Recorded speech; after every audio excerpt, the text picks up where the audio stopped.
বন্ধুরা, আপনি কি কখনো শুনেছেন ঈশ্বর নিজে আপনার জীবনের জন্য আর্থিক মুক্তির পরিকল্পনা করছেন? এই ভিডিওটি আপনি যদি হেলাফেলা করেন তবে আপনি হয়তো হারাতে পারেন এমন একটি আশীর্বাদ যা আপনার জীবন একেবারে বদলে দিতে পারত। আজ আমরা জানব কেন ঈশ্বর আমাদের অ্যাকাউন্টে 16 কোটি টাকা পাঠাতে চান। এর অর্থ শুধু টাকা নয়, এটা ঈশ্বরের পরিকল্পনা, আপনার প্রতি তার ভালোবাসার চিহ্ন। কারণ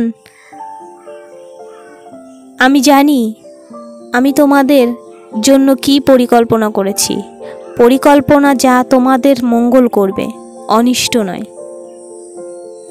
আপনি যেভাবে ভাবছেন, হয়তো আপনার অ্যাকাউন্টে এখন ব্যালেন্স নেই, ঋণে ডুবে আছেন, বা পরিবারের আর্থিক অবস্থা খুব খারাপ, কিন্তু আপনার ঈশ্বর জানেন কবে, কিভাবে, কতটা এবং ঠিক কোন মুহূর্তে তিনি আপনাকে উত্তোলন করবেন। 16 কোটি টাকা একটি চিহ্ন, এটা ঐশ্বরিক আশীর্বাদের প্রতীক। অর্থনৈতিক স্থিতি, ঋণমুক্ত জীবন, সংসারে শান্তি ও প্রাচুর্য, চাকরি, ব্যবসা বা নতুন সুযোগ, এমনকি হারানো আত্মবিশ্বাস ফিরে পাওয়া। ঈশ্বর চান আপনি শুধু ধনী হন না, আপনি হয়ে উঠুন ঈশ্বরের রাজ্যের জন্য এক আশীর্বাদ। প্রার্থনায় স্থির থাকুন। আপনি প্রতিদিন ঈশ্বরের সাথে কথা বলছেন তো? যারা ঈশ্বরকে সময় দেয়, ঈশ্বর তাদের অসীম সময়ের জন্য প্রস্তুত করেন। নিজেকে প্রস্তুত করুন।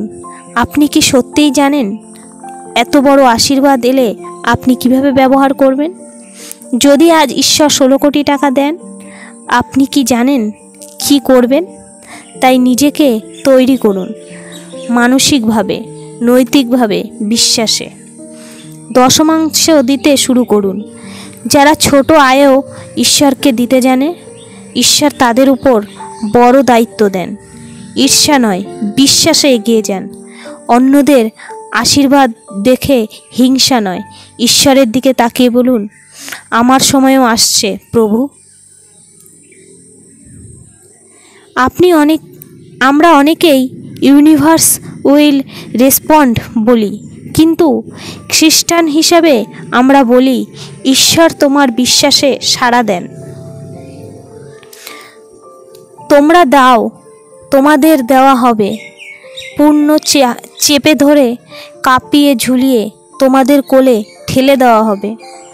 আপনি যা বপন করছেন, ইউনিভার্স বা ঈশ্বর ঠিক সময়েই আপনাকে তার ফল দেবেন।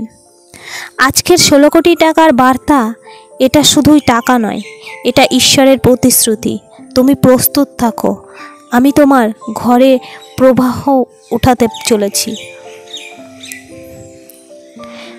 বন্ধু, আপনি যদি এই ভিডিওটি দেখছেন তাহলে একটু জানুন,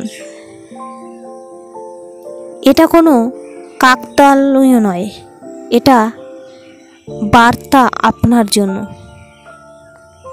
আপনি যদি প্রস্তুত হন, আপনি যদি বিশ্বাস রাখেন, আপনি যদি ঈশ্বরের আদেশ মানেন, তাহলে আপনার অ্যাকাউন্টে আসবে কেবল টাকা নয়, আসবে শান্তি, সুস্থতা, বিজয়, প্রাচুর্য, যা কোনো ব্যাংকেও রাখা যাবে না।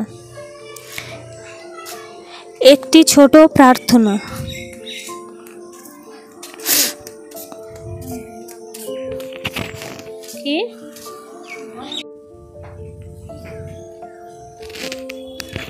প্রভু যিশু, আমি জানি তুমি আমার জীবনের জন্য মহান পরিকল্পনা রেখেছ। আমাকে প্রস্তুত করো তোমার আশীর্বাদ গ্রহণের জন্য। আমি বিশ্বাস করি তুমি আমার জীবনের দরজা খুলে দিচ্ছ, যেখানে প্রাচুর্য, শান্তি আর আনন্দ থাকবে। আমি তোমার উপর ভরসা রাখি প্রভু। আমেন।